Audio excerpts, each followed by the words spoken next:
Good afternoon, everybody. Rector Arundel here from Able Spirit to Me, and I am Able. Hansa Haswaha. Namaste. Welcome back, beautiful spirit. So today's video is impromptu, and it is due to the unexpected reality that someone very close to me actually decided to watch my book on video on the YouTube channel, and they watched basically every video in one day. And I actually was in the vicinity when I heard them listening to a couple of the videos. And the last video, I realized that I left you kind of in I left you hanging, essentially. And I mentioned that I was on this new 6-month pact.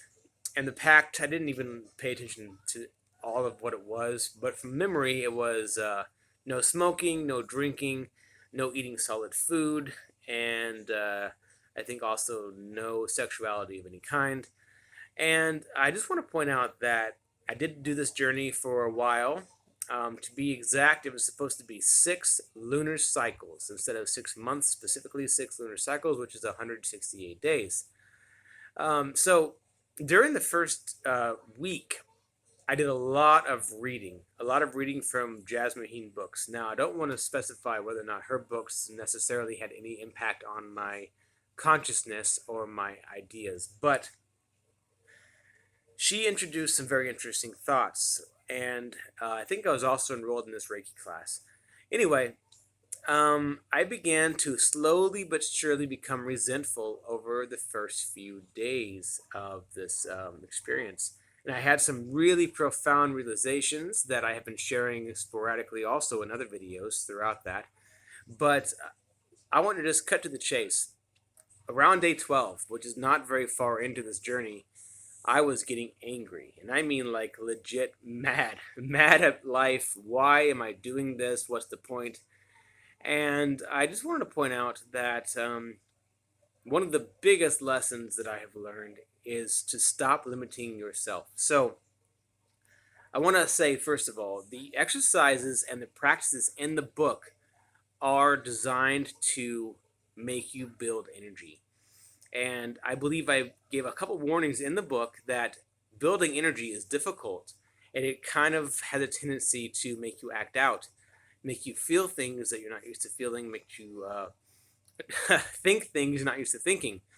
So that happens, absolutely. And when you have Kundalini activated, it happens even more so. It's very, very strong. So you might get extremely happy one day, extremely sad the next day, extremely depressed next day. And it's not bipolar because, well, you can look up bipolar on your own. They have very distinct signs. This is not bipolar, it's Kundalini syndrome. And one of the realizations that I had was that it comes down to your limiting beliefs. Am I actually making progress by doing these things? Am I making progress by fasting? Am I making progress by not smoking, not drinking, not eating food that makes me fat, etc.? Is it hurting me? Is it harming me? And that is the moral of the story to Jasmine Heen's books. You have to come to the understanding that you're only hurting yourself if you believe that you're hurting yourself. So, besides the very natural fact that I was getting angry that I was missing out on life, I realized that I was getting angry because I was not allowing myself to do things that are pleasurable. Now, there are a lot of, religious practices talking about resisting sense pleasures so that you can reach higher consciousness. And I'm not saying that's not right. I'm just saying that if it makes you depressed, then you are not on the right path for you at that moment. You have to explore the things that make you happy. Follow your bliss. That's a very common phrase, and for good reason. As I am progressing in my Reiki course, as I am progressing in actually doing Reiki on individuals who are struggling, I realize that invoking this energy and feeling this wonderful pleasure makes it happen. Because you feel it inside, and that increases your belief, and your beliefs, triggered and strengthened by this energy, makes you manifest everything you want. So, whether you want a good job, that's one thing, or do you want a healthy relationship? Do you want to be able to express yourself? That sounded funny. If you want to be able to express yourself, and if you want to be able to ultimately clear all of your blockages, do you want to have a healthy body, an attractive body, healthy mind? All these things come down to your beliefs as whether or not you are in control of it. Do you think that you have the ultimate control, or do you give your power away? And that's another common and popular thing on YouTube right now, is giving your power away and reclaiming your power. Now, I'm not going to get religious or political when it comes to what these concepts can mean for your life. But what I'm trying to say is that pact didn't work. Uh, I was excited about it. I wanted it to, and then realizations occurred that I could not ignore, I could not pretend. And again, Maya makes you face misery until you come to the truth within. So you guys can judge or say anything negative you want, but anyone who tells me you can't drink a soda, you can't drink a beer, you can't smoke a cigarette, you can't masturbate or have sex and still be religious, I would say that maybe religion is not the actual goal. Increased spirituality, increased energy and spirit is the goal. Um, Making your reality what you want it to be by using this energy in the proper way. And one of the biggest things is stopping your limiting beliefs. So I fully expect myself to be writing another book one of these days. It's going to involve some out there things that are more my personal experience and less spiritual literature. The first book was all about spiritual literature that told me all these related concepts that led to a certain thing. And that got me very far away. But the next book will have to be personal experience and where it takes me. And the experience so far is taking me to feeling and channeling energy, using it to help myself and to help others, enjoying the life that I'm in.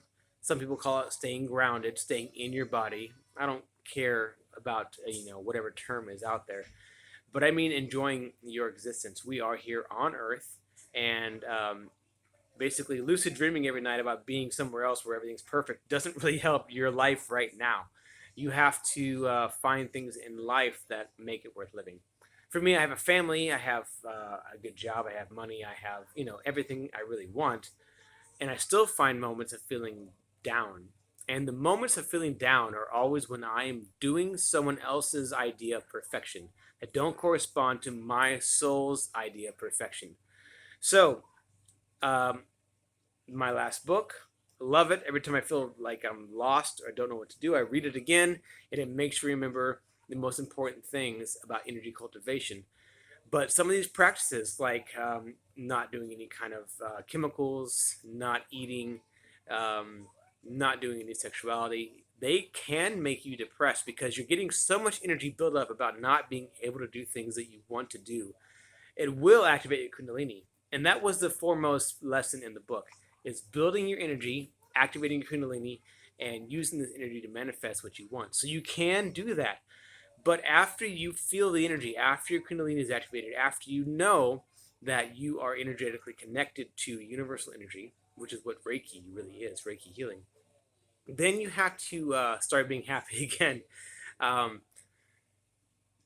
this video can go very, very long. Like I said, it's probably going to end up being a second book. But I wanted to do an update to finalize this video series on my book. All the practices are great. They will build your energy.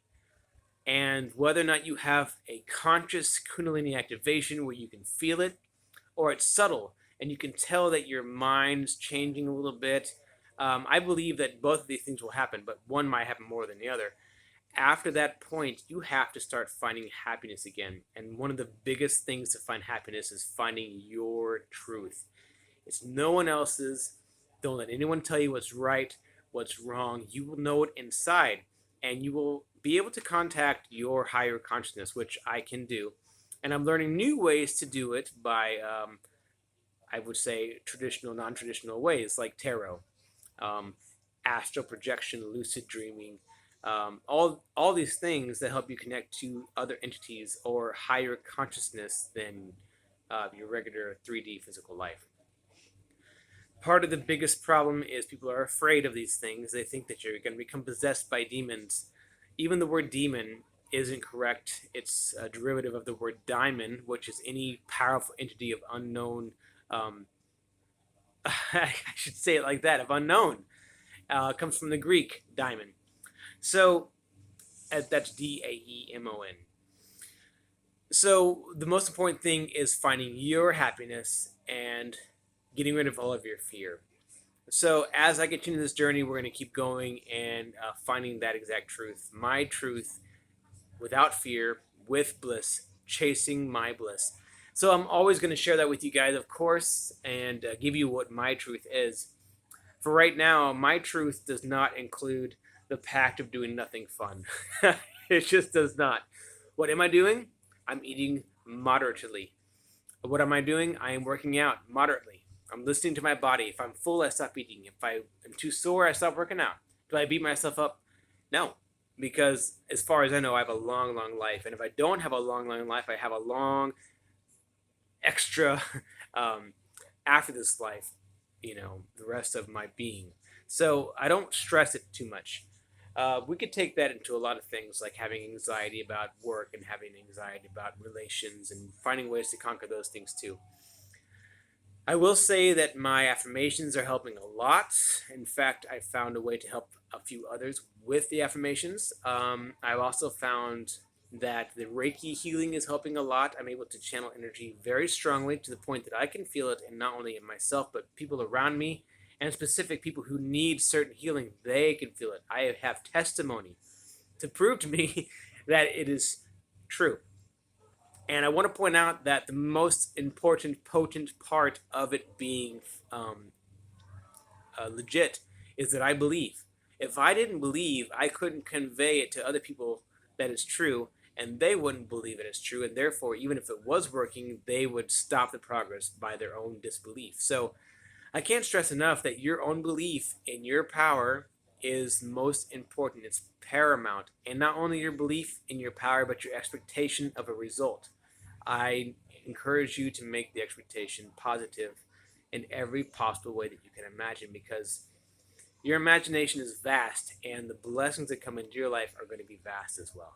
Now, this video is already 12 and a half minutes. It was kind of sporadic. I didn't know all what I was going to talk about, except for to come clean and say, I am not living this perfect, pure lifestyle, because I have already activated my Kundalini. I feel energy in my energy centers all the time, and I'm able to use Reiki energy to heal people. Uh, it's just a wonderful, wonderful game of energy cultivation and growth and expansion. Once again, you guys know I don't like the term expanding your consciousness, but I don't have to like it to admit that that's what it is. And part of expanding your consciousness is dropping your limiting beliefs. So I encourage you to ask yourself, what limits you? What has someone told you that you can't do, and now you're beating yourself up for not trying it? All right, I'm going to leave you there. Thank you so much, everyone, for tuning in. Thank you for watching. I never really expected anyone to watch these videos besides me, so that's really cool. Let me know if you guys have any content that you're interested in. Once again, this video is just going to be an added video to my On the Path video series as a summary where I am now. I can see, or I can feel, I should say, that big things are coming, and I'm going to be writing another book based off of Reiki healing, energy cultivation / channeling, and also the astral senses and being able to connect with energies and entities that the humans, I should say, most people cannot see on a regular day-to-day basis. What is around me right now? If I were to pan the camera, you guys would see a beautiful view outside, you'd see furniture, but would you see other entities in the space? I believe that they are here, and it's a matter of time before I'm able to perceive them. So I thank you once again for joining me in this journey, and I will let you know every step as it unfolds. Please like, subscribe, share, comment, or email me. I hope you guys have a really great day. I will. Thanks. Bye.